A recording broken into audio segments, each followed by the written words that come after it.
Olá! E se uma viagem pudesse ser contada não em quilómetros, mas em emoções? Bem, hoje vamos fazer algo um pouco diferente. Não vamos analisar dados, mas sim decifrar um verdadeiro poema visual.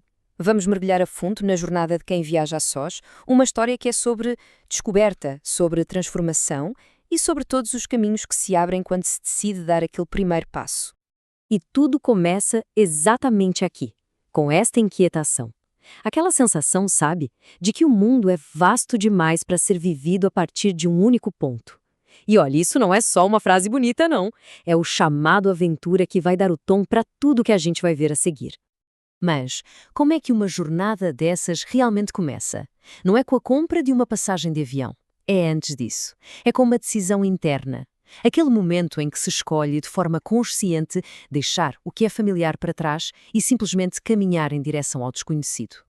Este aqui é o momento do clique, aquela epifania silenciosa, sabe? Quando, de repente, os mapas que a gente tem na cabeça se expandem.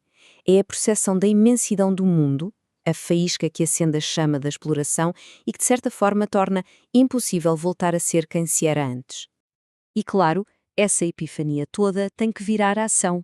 A jornada se materializa em 3 atos que parecem simples, mas são monumentais: a decisão, a preparação e a partida. Cada um deles é um passo que cria um impulso, um movimento que já não dá para parar. A aventura, oficialmente, começou. Ok, uma vez em movimento, a experiência muda completamente. Já não é sobre a decisão, é sobre imersão. Esta fase é sobre absorver o mundo com todos os sentidos, sentir as pulsações únicas de diferentes culturas, de diferentes paisagens. Primeiro, a energia da história. Tente imaginar o ar rarefeito dos Andes, o silêncio daquelas montanhas sagradas e o eco de uma civilização antiga. Aqui, o ritmo é lento, é profundo. É uma conexão com o tempo que se sente nas próprias pedras e que nos ensina sobre a nossa própria pequenez, mas também sobre a nossa persistência. E de repente, um contraste total. Do silêncio antigo, a gente salta para a vibração do futuro. Tóquio não é só uma cidade, é uma corrente de neon, de som, de movimento. O ritmo aqui é rápido, elétrico. É uma sinfonia que bombardeia os sentidos e nos força a adaptar, a navegar o caos com uma agilidade nova.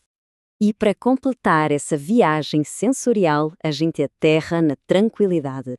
Aqui, o ritmo é o do vento soprando pelos campos, o som da natureza em estado puro. É uma experiência que acalma, inspira e nos reconecta com um pulso mais fundamental da Terra.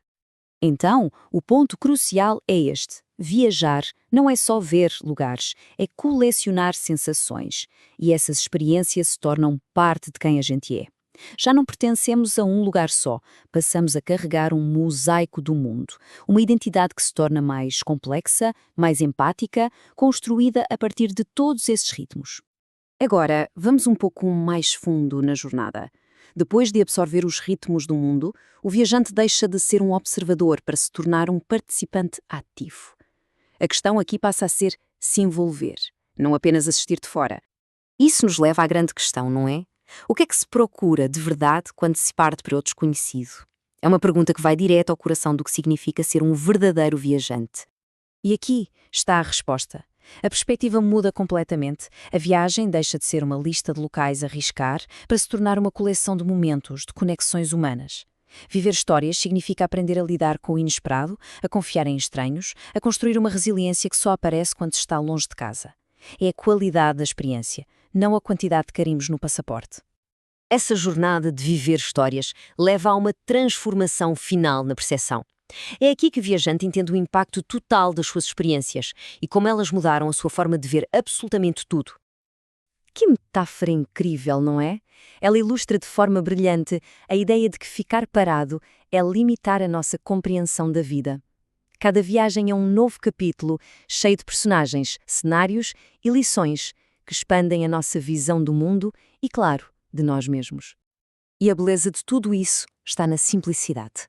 Para começar a ler este livro incrível que é o mundo, só é preciso uma coisa: a coragem de dizer sim. Sim a novas experiências, a sair da zona de conforto, a virar a página. Bem, toda jornada tem um fim, mas neste caso, o regresso a casa não é o fim da história. É talvez a parte mais profunda de todas, a integração de tudo o que foi vivido e a percepção da mudança que aconteceu por dentro. Esta é a reflexão final e humilde do viajante, a aceitação de que é impossível ver o mundo inteiro, mas também o reconhecimento de que, no fundo, não é isso que importa. O que importa é o impacto profundo, a forma como uma pequena fatia do mundo pode reconfigurar a nossa alma e a nossa perspectiva para sempre. E esta comparação aqui mostra visualmente essa transformação. Antes, o mundo era um conceito, um mapa plano. Depois da jornada, o mundo se torna uma realidade vivida, uma coleção de mundos que se carregam por dentro. O passaporte cheio não é sobre os carimbos, mas sobre as histórias e a resiliência que eles representam. A pessoa que regressa simplesmente nunca é a mesma que partiu. E terminamos com esta pergunta, que é um convite à reflexão. Porque, no fim das contas, não se trata apenas de viajar para longe. Trata-se de curiosidade, de aprendizagem, de crescimento. Qual será o próximo capítulo na jornada de descoberta de cada um? A escolha está sempre em aberto.